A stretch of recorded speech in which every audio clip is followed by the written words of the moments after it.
rappeler aujourd'hui dans cette vidéo quelques notions de radioactivité qu'on a acquises pour pouvoir résoudre les exercices. En radioactivité, il faut savoir un certain nombre de points concernant cette leçon. Alors, tout d'abord, le noyau atomique. La composition d'un noyau. Alors, on sait que le noyau est constitué de nucléons. Ce sont des particules de deux genres. Les rouges ici ils sont chargés, c'est les protons. Les verts, c'est les neutrons. Alors, normalement, on symbolise un noyau par le symbole X de l'atome correspondant. Et on marque à gauche, en bas, Z et en haut, A. Alors, Z, ça représente le nombre de protons que contient le noyau. C'est ce qu'on appelle numéro atomique, appelé aussi le nombre de charges. N, ça représente le nombre de neutrons, c'est des particules neutres qui se trouvent également dans le noyau. Et les neutrons et les protons, c'est ce qu'on appelle les nucléons. La somme, c'est égal à A. A, on l'appelle nombre de nucléons ou nombre de masses. Par exemple, pour l'atome de sodium, pour le noyau de sodium, 11, 23. Dans un exercice, si on vous demande par exemple de donner la composition d'un noyau, eh bien tout simplement, il faut écrire que Z, c'est 11 protons, et N, le nombre de neutrons, c'est la différence, c'est 23. En 11, ça fait 12 neutrons. A est égal à 23 nucléons. Alors, une remarque concernant les noyaux qui ont le même numéro atomique, mais ils diffèrent par le nombre A, c'est-à-dire ils diffèrent par le nombre de neutrons. Eh bien, ces atomes qui ont même Z, mais pas même A, eh bien, on les appelle des isotopes. Le cas du carbone, tout élément chimique a au moins 2 ou 3 isotopes, ou plus même. Donc, carbone, on connaît le carbone 6,12, 6,13, 6,14, il y a aussi le 6,15, le 6,16, etc. Ensuite, la stabilité des noyaux. Alors, on connaît un certain nombre de noyaux. Il y en a qui sont naturels, à peu près 360, quelque chose comme ça. Il y en a qui sont artificiels, à peu près 2500. L'ensemble de tous ces noyaux, bien, il y en a qui sont stables, il y en a qui ne sont pas stables. Dans le diagramme de Segre, le diagramme qui représente N en fonction de Z, alors on marque ici Z, le noyau, le numéro atomique, et N, donc N en fonction de Z, Segre a placé tous les noyaux qu'on connaît. Alors il a constaté que pour Z inférieur à 20, c'est-à-dire pour les petits noyaux, les noyaux dont le nombre de nucléons est faible, eh bien ces noyaux se trouvent sur la première bisectrice, c'est-à-dire la droite, N égale à Z. Ces noyaux stables jusqu'à 20. Après, lorsque Z augmente, eh bien les noyaux s'éloignent progressivement de cette droite N égale à Z. Et on peut distinguer une partie centrale en noir ici qui représente la zone ou la vallée de stabilité. Donc c'est la zone ou vallée de stabilité, elle contient les noyaux stables.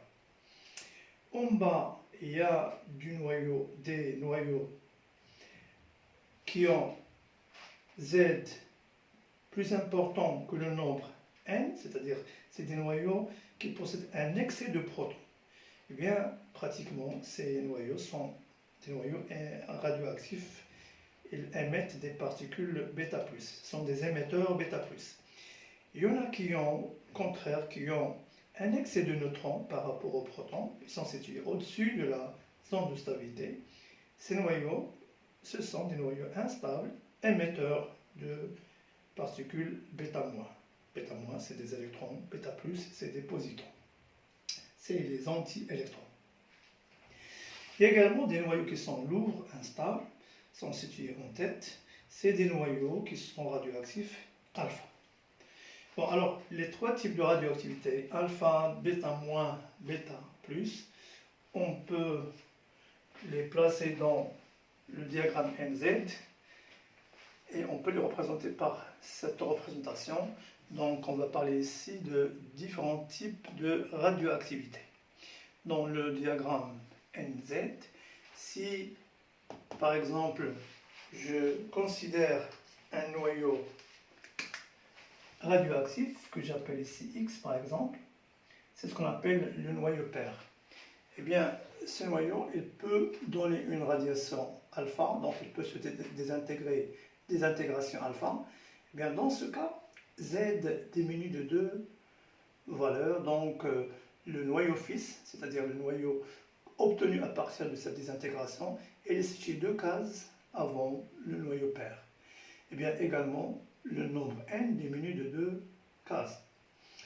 Au cours d'une désintégration bêta moins, le noyau fils Y1, à la suite d'une désintégration bêta moins, il est situé une case après le noyau pair. Au cours d'une désintégration bêta plus, si je représente Y2, eh bien, le noyau fils, au contraire, il est situé avant le noyau pair par une case. Et n également augmente de une case. Là, je peux marquer le noyau 3 par exemple. Bon, alors on constate que pour la désintégration alpha, il y a diminution de z et diminution de n. Par contre, pour les deux désintégrations bêta- et bêta+, lorsque z augmente, eh bien n diminue. Et inversement, lorsque n augmente pour bêta+, alors c'est z qui diminue. Alors ceci, on va l'utiliser plus tard pour expliquer le mécanisme de ces deux désintégrations bêta+ et bêta-. Bon, alors pour écrire les équations, les transformations de désintégration, eh bien, il faut respecter un certain nombre de lois. Ces lois, souvent, on les appelle lois de Soddy. Eh bien, qu'est-ce qu'elle dit, Soddy? Au cours d'une transformation nucléaire qui amène un noyau pair Za qui se transforme pour donner un noyau fils et en émettant une particule P, eh bien, au cours de cette transformation, il y a conservation des deux nombres A et Z. Conservation de Z, ça veut dire que Z avant égale Z' plus Z second, c'est-à-dire Z du noyau pair égale Z du noyau fils plus Z de la particule éjectée. Et de la même façon, et également conservation du nombre total des nucléons. A, l'ensemble des nucléons du noyau pair égale la somme des nucléons du noyau fils plus de la particule. Et bien justement, en respectant ces lois de conservation, on peut justement déterminer la nature du noyau fils et la nature de la particule éjectée. Eh bien, les trois radioactivités, je les ai rassemblées ici, trois types de radioactivité. On connaît la radioactivité alpha. Alors le noyau fils il est situé deux cases avant, comme on a dit tout à l'heure. Donc A se transforme en 1-4, Z en Z-2. La particule alpha, on a dit que c'est un noyau d'hélium. Donc He, 2, 4. Eh bien 4 plus 1-4, ça fait A. Conservation, donc le A. Z plus Z-2, ça fait Z. Un exemple, l'uranium 238-92, eh bien, il se désintègre et éjecte une particule alpha, un noyau d'hélium, et lui, il se transforme en noyau de thorium, 90-234. La désintégration bêta-, noyau pair se transforme en noyau fils, Z augmente de l'unité, et il y a éjection d'un électron. C'est une particule bêta-. Exemple, cobalt 28-60, ça donne nickel 29-60, moins 1,0. La désintégration bêta+, il y a émission d'un positron, ou on dit aussi positon. C'est un anti-électron. Un exemple, le phosphore 15-30, ça donne le silicium 14-30 plus bêta+. Alors on peut se poser la question pour ces deux désintégrations bêta- et bêta+, du moment que bêta- c'est un électron, bêta+ c'est un positon, et qui sont éjectés, c'est-à-dire ils sortent d'un noyau, alors qu'on a dit que le noyau contient des protons et des neutrons. On peut se poser la question d'où ça sort ces particules qui normalement ne devaient pas exister dans le noyau. Eh bien, des fois on vous demande, on vous pose la question, expliquez le mécanisme de ces deux radioactivités. Eh bien, tout simplement, on peut constater, d'ailleurs ce qu'on a vu ici sur le diagramme, au cours d'une transformation bêta-, on a vu que le nombre de protons a augmenté de 1 proton.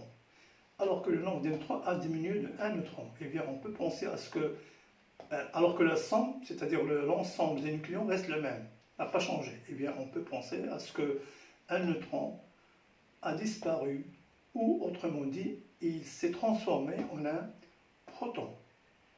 En effet, cette opération, on l'appelle transmutation.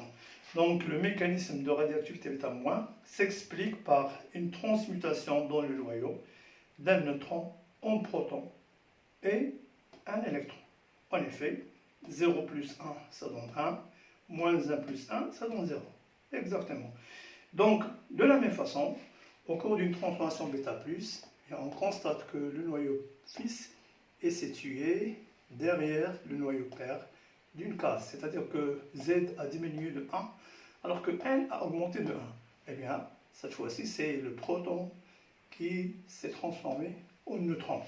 Et on va dire que β+ s'explique par une transmutation d'un proton en neutron plus β+. Alors plus 1, 0, ça donne 1.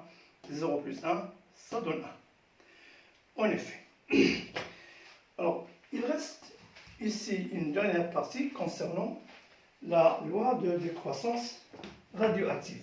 Je vais dégager un petit peu ce petit tableau pour pouvoir créer de la place et par la suite exposer cette loi de décroissance radioactive. Alors, la loi de décroissance radioactive, c'est une loi qui permet donc d'expliquer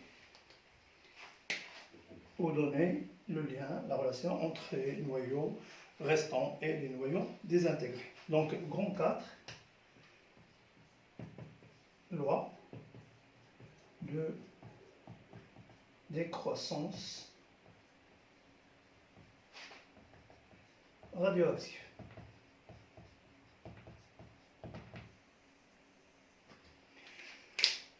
Alors, supposons un échantillon radioactif existant à la date t égale à 0. Un ensemble de noyaux qui sont détecteurs radioactifs, qu'on peut détecter soit radioactifs. Alors, cet échantillon, il contient, alors il pèse une masse M0 à la date t égale à 0, et il contient un certain nombre de noyaux radioactifs à la date t égale à 0, on le note M0, et son activité initiale c'est A0. Alors, parmi les premières questions qu'on peut poser, si on vous donne la masse, on peut vous demander de calculer N0, calculer le nombre N0 de noyaux radioactifs qui se trouvent dans l'échantillon à la date T égale à 0. Eh bien, c'est très simple. Il suffit de supposer que... Alors, on utilise... Il y a deux façons, les relations de chimie. On sait que la masse sur la masse molaire est égale le nombre sur la constante d'Avogadro. Bien, on est à T égale à 0, donc la masse initiale c'est M0, et le nombre initial c'est N0. Et par la suite, on peut tirer N0. N0 c'est égal M0 sur la masse molaire que multiplie Na. Ça, c'est une technique. Alors, des fois, dans les exercices, on ne donne pas la masse molaire et Na, et on vous demande également de calculer N0. Eh bien, on peut utiliser la formule. Le nombre de noyaux N0 dans l'échantillon, c'est égal à la masse de l'échantillon divisé par la masse de un noyau. Ça donne également la même chose. Donc, un noyau. Ça, c'est la deuxième technique.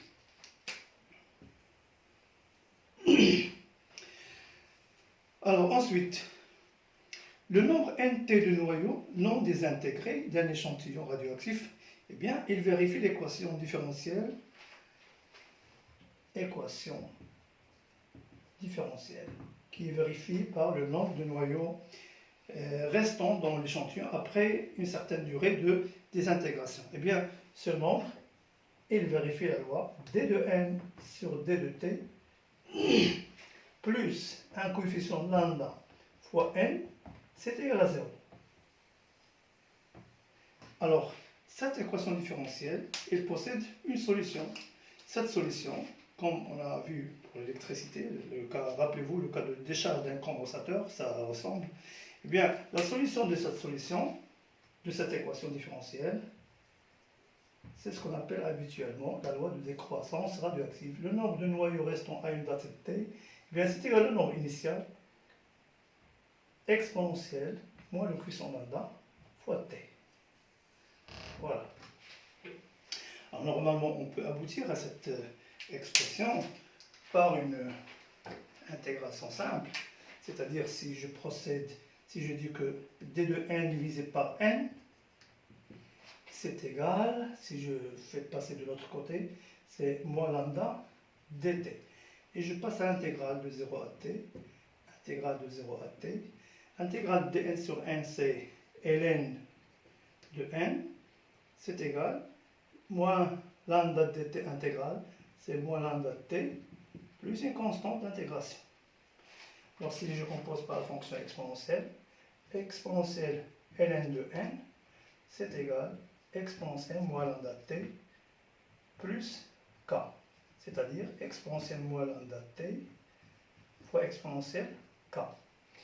Ça, c'est n. Et d'après les conditions initiales, à t égale à 0, le nombre de noyaux initial, c'était n0. Exponentielle 0, c'est 1, ça donne exponentielle k. Et je reviens, donc, en écrivant que n, c'est quoi? C'est exponentielle k qui est n0, que multiplie exponentielle moins lambda t. Donc, je retrouve l'équation, solution de cette équation différentielle. Eh bien, on ne vous demande pas de le démontrer, mais on peut utiliser directement. Donc, le nombre de noyaux radioactifs qui se trouvent dans l'échantillon à une date t, eh bien, il obéit à cette loi, appelée loi de décroissance radioactive. Alors, définition, on peut définir un certain nombre de grandeurs. Définition au pluriel, donc on va définir 3 grandeurs. La première grandeur, c'est la constante de temps. Alors, constante de temps, hein, vous vous rappelez, on a vu en électricité pour ces types d'équations différentielles, il possède ce qu'on appelle une constante de temps. Constante de temps, on va noter taux. Taux, eh bien, c'est égal à 1 sur lambda. Alors, on peut faire de la même façon, on dérive, on remplace, etc. Bon, est égal à 1 sur lambda. En seconde, en système international. Donc, lambda, c'est 1 sur taux, c'est seconde moins 1. Constante de temps. Lambda, ça s'appelle, bon, c'est 1 sur taux, en seconde moins 1, système international. Ça s'appelle constante radioactive. Radioactive. Elle caractérise le noyau radioactif. Chaque noyau radioactif, il a sa propre constante radioactive. Donc, il dépend du noyau et il dépend du genre de la désintégration. Parce qu'il y a des fois des noyaux qui peuvent donner 2 types de radioactivité, alpha par exemple et bêta moins. Et pour chaque type, donc, il y a une constante spéciale pour le type de radioactivité. Également, on définit une troisième grandeur, ce qu'on appelle le temps de demi-vie. Alors, temps de demi-vie. On le note habituellement T1 demi. Alors, le temps de demi-vie, c'est quoi? C'est la durée au bout de laquelle le nombre de noyaux radioactifs initial devient égal à la moitié. C'est-à-dire, à T1 demi, eh bien, le nombre à cette date, c'est égal à N0 sur 2. Il reste la moitié. Alors, si j'utilise l'expression N à la date T1 demi, c'est égal à N0 exponentielle moins lambda T1 demi. Ceci, on a dit d'après la définition, c'est égal à N0 sur 2. Bien, c'est égal à N0 exponentielle moins lambda T1 demi. Ce qui donne, simplifie par N0, et il reste 1 demi égale exponentielle moins lambda T1 demi. Je compose par la fonction ln. Donc ln de 1,5 c'est moins ln de 2, ln de exponentielle c'est moins lambda t1,5. Et donc je tire t1,5 est égal ln de 2 sur lambda. ln de 2 sur lambda. Puisque lambda c'est 1 sur tau, eh bien c'est égal tau ln de 2. Voilà donc une formule qui lie les trois grandeurs qu'on vient de définir. On appelle aussi activité, alors dernière chose qu'on va définir, activité d'un échantillon radioactif. D'un échantillon radioactif. Alors on la note soit des fois A majuscule ou A minuscule, bien c'est le nombre qui mesure le nombre de désintégrations par unité de temps. C'est d de n sur dt, le nombre de désintégrations par unité de temps, puisque n est une fonction décroissante, sa dérivée est négative, et A c'est une grandeur qui est positive, donc il faut corriger, c'est moins d de n sur d de t. Eh bien, si je dérive l'expression, le moins lambda qui va descendre, avec le moins ça s'en va, donc il reste, c'est lambda n0 exponentielle moins lambda t. n0 exponentielle moins lambda t, eh bien je retrouve c'est lambda n. Alors, je peux remplacer à la date t égale à 0, c'est-à-dire si on a à la date t quelconque, là si on a une date t, l'activité c'est lambda fois n, à la date t0 égale à 0, et bien l'activité initiale c'est égal à lambda n0. Si vous faites le rapport, A sur A0, le lambda s'en va, c'est n sur n0. Et du moment que n sur n0 est égal à exponentielle moins lambda t, eh bien je peux tirer A est égal. Donc A, l'activité à une date donnée, c'est égal à l'activité initiale que multiplie l'exponentielle, exponentielle moins la t. Donc je retrouve la loi de décroissance radioactive qui est donc, il paraît qu'il est valable pour toutes les grandeurs associées à l'échantillon. C'est-à-dire, il était valable pour le nombre, il est valable pour les activités, et il est également valable pour les masses, pour les quantités de matière, etc. Pour les volumes s'il s'agit d'un gaz. Donc la masse de noyau radioactif restant dans l'échantillon à une date t, c'est égal à la masse initiale exponentielle moins lambda t.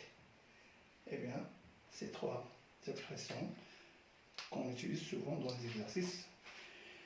Alors, je peux par exemple rencontrer dans certains exercices la courbe qui représente l'une de ces grandeurs. Bon, par exemple, bon, c'est une fonction décroissante, donc c'est une courbe qui décroît exponentiellement en fonction du temps, t. En secondes, en années, en journées, en mois, ça dépend donc de l'ordre de grandeur du temps de demi-vie. Bon, par exemple, je prends n. Initialement, on a n0. Quand t tend vers l'infini, ça tend vers 0. Donc, la courbe, c'est une courbe décroissante et qui tend progressivement vers 0. Voilà. Alors, d'après la définition du temps de demi-vie, on appelle temps de demi-vie, c'est la durée au bout de laquelle il se désintègre la moitié, donc il reste la moitié. Bien, par projection, je peux définir à partir de la courbe le temps de demi-vie. Alors, à partir de cette durée, si j'attends encore à ce que la moitié de la moitié disparaisse, c'est-à-dire il reste le 1/4, et bien également, je peux, bon la courbe n'est pas bien tracée, je trouve un temps égal 2 fois t1,5.